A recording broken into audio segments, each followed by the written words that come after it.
जय झूलेलाल जय झूलेलाल जय झूलेलाल। असांजे चैनल में तव्हां सभिनीनि जो स्वागत आहे। त अॼु जी ख़बर आहे बुढ़ाड़ मध्य प्रदेश में पूजी सिंधी पंचायत बुढ़ाड़ धनपुरी जिते गरबा महोत्सव जो आयोजन थियो हुयो उते सभिनीनि जो ॾाढो सहयोग रहियो। असांजा मुखी साहिब लक्ष्मण दास चंदानी उते दीप प्रज्वलित करे कार्यक्रम जी शुरुआत कई ऐं असांजा आदरणीय लखनलाल कृष्णानी जी, अर्जुन दास नथानी जी, कैलाश विश्नानी जी, अर्जुन दास पारवानी जी, दौलत मनमानी जी, सोनू आहूजा जी, धर्मू आहूजा जी, सचल डोडानी, श्री जगवानी जी ऐं असांजे सभी सम्मानीय सदस्यनि जो विशेष योगदान रहियो।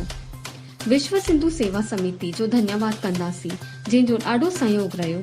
अध्यक्ष अनिल रुचंदानी, मंजूलाल, रीटा राजवानी जी ऐं सभिनी पदक प्यारियुनि जो असां दिलि सां सम्मान कंदासीं। भारतीय सिंधु सभा जो सभिनीनि जो धन्यवाद जंहिं कार्यक्रम खे सफल ठाहिण में सहयोग ॾिनो।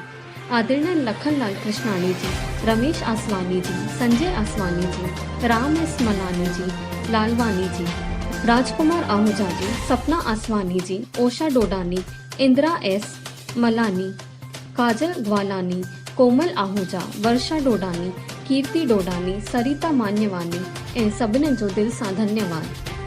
त अॻिते जी ख़बरूं ॿुधण लाइ जुड़ियल हुजो असांजे चैनल सां ऐं वधीक खां वधीक लाइक कयो, शेयर कयो, सब्सक्राइब कयो। जय झूलेलाल।